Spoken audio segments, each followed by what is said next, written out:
Dear students, السلام علیکم. جیسا کہ آپ جانتے ہیں ہم India's relation ship with her neighbours کے بارے میں پڑھ رہے ہیں.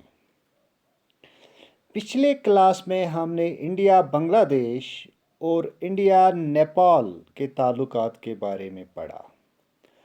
آج ہم ہندوستان بھوٹان اور ہندوستان مالدیپ کے تعلقات کے بارے میں پڑھیں گے. Dear students, بھوٹان اور ہندوستان کے تعلقات بہت خوشگوار ہیں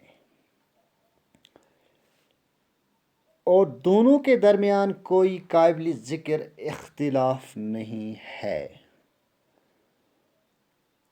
وہ جنگجو اور گوریلے جو ہندوستان کے شمال مشرق میں سرگرم عمل ہیں، اپنے ملک میں ان کو ختم کرنے کے لیے بادشاہ نے جو قابل قدر کوششیں کیں ان سے ہندوستان کو کافی مدد ملی.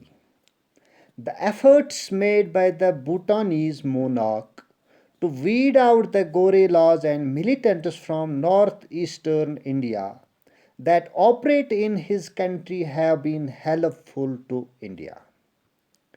India is involved in big hydroelectric projects in Bhutan and remains the Himalayan kingdom's biggest source of development aid. Hindustan Bhutan میں ہائیڈرو الیکٹرک پروجیکٹ پر کام کر رہا ہے اور ترقی کی امداد میں اس ہمالیائی سلطنت کا سب سے بڑا ذریعہ ہے.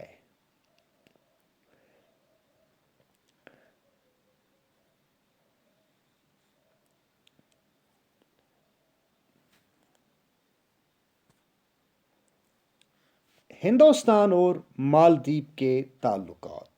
India Maldives relations. India's ties with the Maldives remains warm and cordial. In November 1988, when some Tamil mercenaries from Sri Lanka attacked the Maldives, the Indian Air Force and Navy reacted quickly to the Maldives' request to help stop the invasion. India has also contributed towards island's economic development, tourism and fisheries. Maldives کے ساتھ ہندوستان کے تعلقات دوستانہ اور خوشگوار ہیں.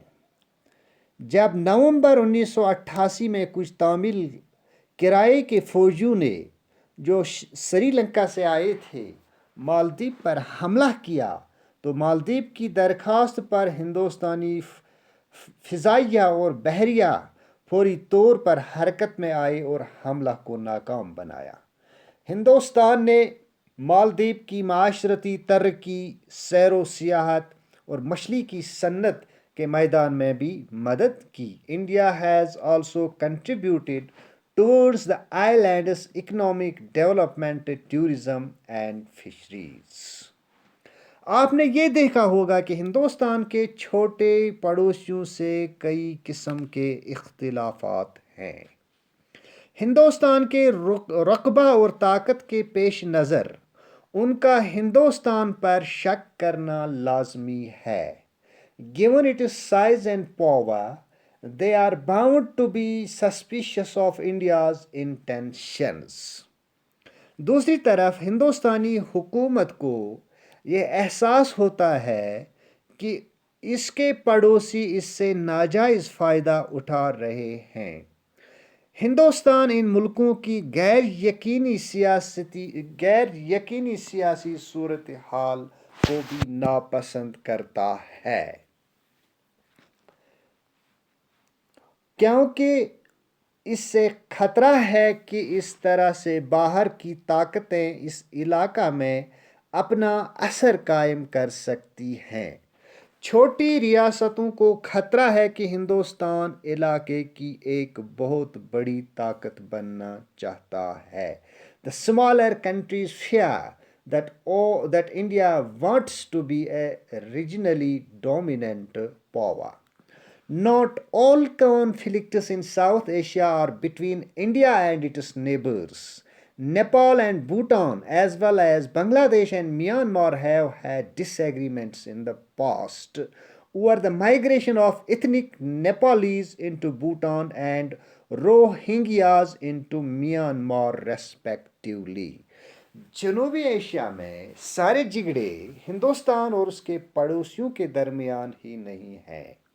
ماضی میں نیپال اور بھوٹان کے درمیان نیپالیوں کے بھوٹان میں ہجرت کرنے پر اور بنگلہ دیش اور میانمار کے درمیان روہنگیاؤں کی میانمار کی جانب ہجرت کرنے پر اختلافات برپا ہو چکے ہیں. بنگلہ دیش اور نیپال کے مابین بھی ہمالیائی دریاؤں کے پانی پر اختلاف ہو چکا ہے. The major conflicts and differences, though, are between India and the other, partly because of the geography of the region in which India is located centrally and is therefore the only country that borders the others. لیکن بڑے جگڑے اور اختلافات ہندوستان اور دوسرے ملکوں کے درمیان ہیں. شاید اس وجہ سے ہیں کہ جغرافیائی طور سے ہندوستان کی سرحدیں ہر ملک سے ملتی ہیں اور اس طرح وہ ایک مرکزی حیثیت کا حامل ہے. یہ تھا ہمارا آج کا ٹاپک، ہندوستان اور بھوٹان، ہندوستان اور مالدیوز کے تعلقات کے بارے میں. اس طرح ہمارا یہ ٹاپک مکمل ہو جاتا ہے جس کا نام تھا India and its other neighbours. Thank you.